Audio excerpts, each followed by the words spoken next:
Hey guys, happy Monday, happy snowy Monday. So I'm hoping that everybody had a great weekend. Miss you guys a lot. Want to get back to our reading today. So before we can start on chapter 4 in Charlotte's Web, we have to really review a little bit of what we already read just to get it fresh in our head again before we start.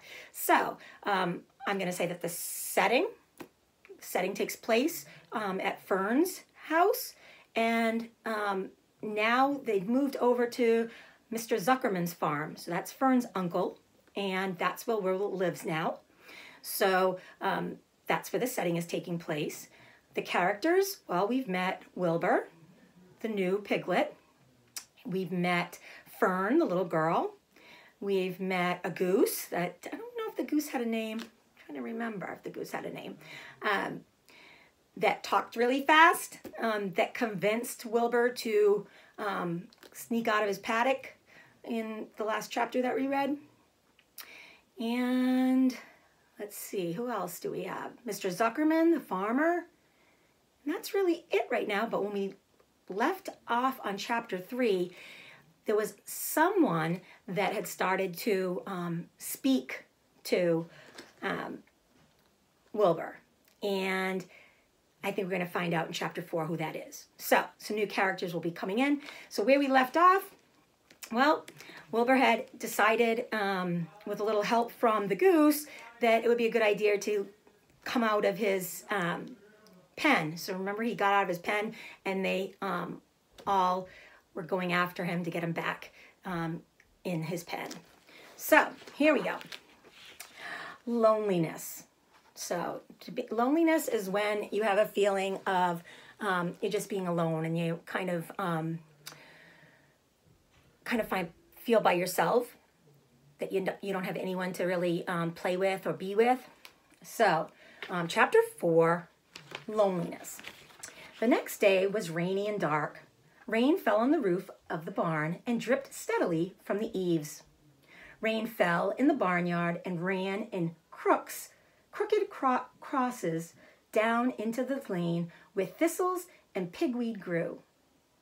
Rain splattered against Mrs. Zuckerman's kitchen windows and came gushing out of the downspouts. Rain fell on the backs of the sheep as they grazed in the meadow. When the sheep tired of standing in the rain, they walked slowly up the lane and into the fold. Rain upset Wilbur's plans.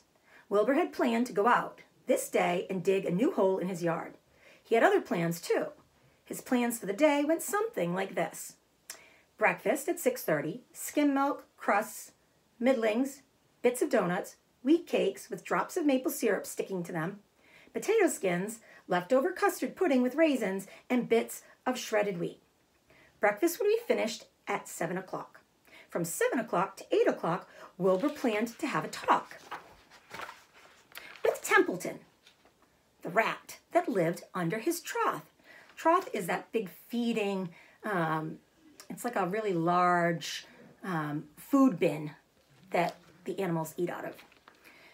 Talking with Templeton was not the most interesting occupation in the world, but it was better than nothing.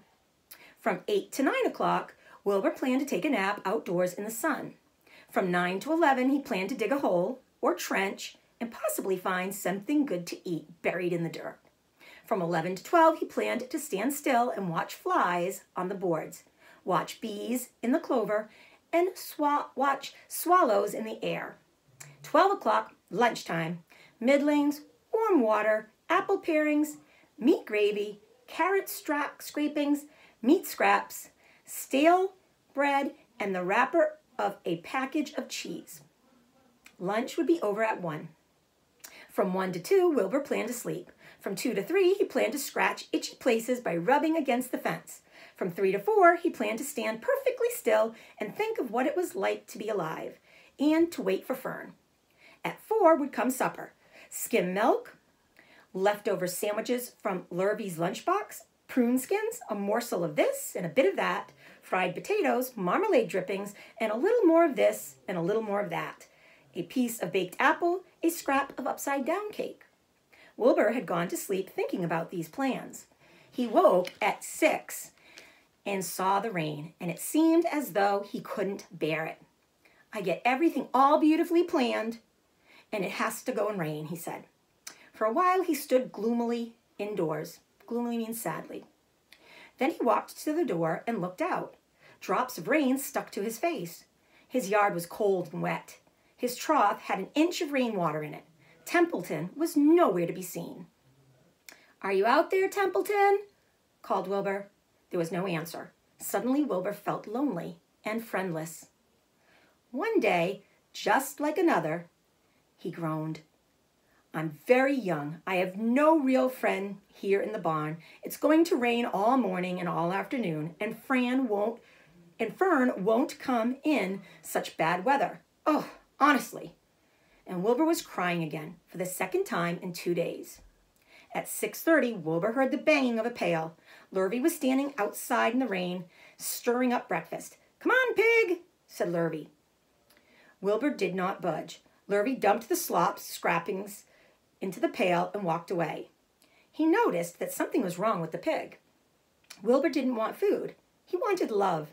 He wanted a friend, someone who could play with him. He mentioned this to the goose, who was sitting quietly in a corner of the sheepfold. "Will you come over and play with me?" he asked. "Sorry, Sonny, sorry," said the goose. "I'm sitting on my eggs, 8 of them. Got to keep them toasty, oasty warm. I have to stay right there. I'm no fibbity-ibbity-gibbity. I do not play when there are eggs to hatch. I'm expecting goslings." Goslings are what they call baby geese.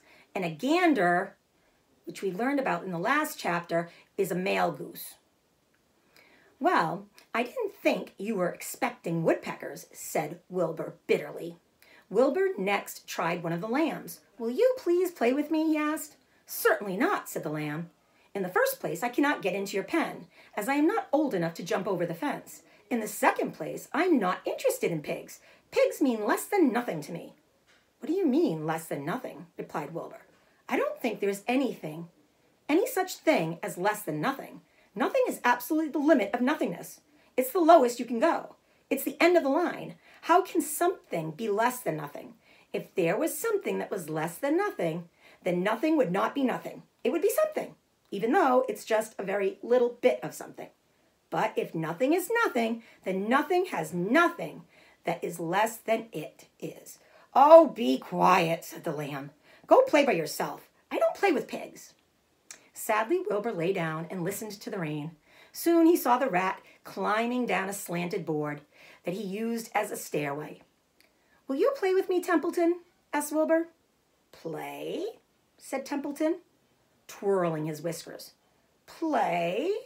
I hardly know the meaning of the word." "Well," said Wilbur, "it means to have fun, to frolic, to run and skip and make merry." "I never do those things if I can avoid them," replied the rat sourly. "I prefer to spend my time eating, nodding, spying, and hiding. I'm a glutton, but not a merrymaker. Right now, I am on my way to your trough to eat your breakfast, since you haven't got sense enough to eat it yourself." And Templeton the rat crept stealthily along the wall and disappeared into a private tunnel that he had dug between the door and the trough in Wilbur's yard. Templeton was a crafty rat. He had things pretty much his own way.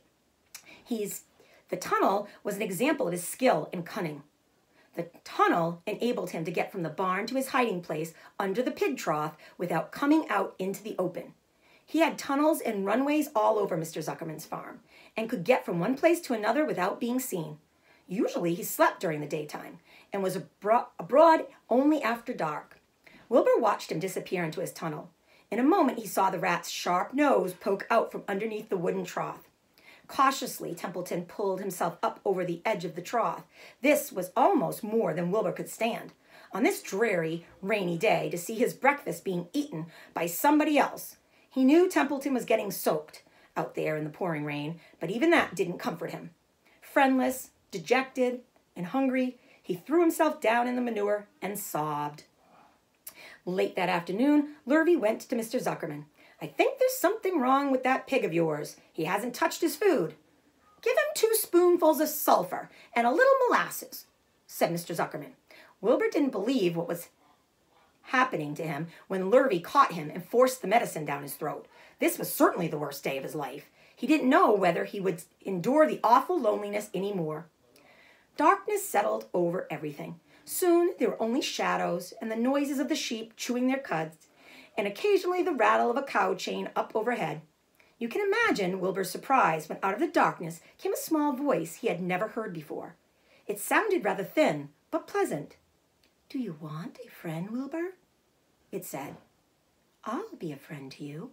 I've watched you all day, and I like you." "But I can't see you," said Wilbur, jumping to his feet. "Where are you, and who are you?" "I'm right up here," said the voice. "Go to sleep. You'll see me in the morning."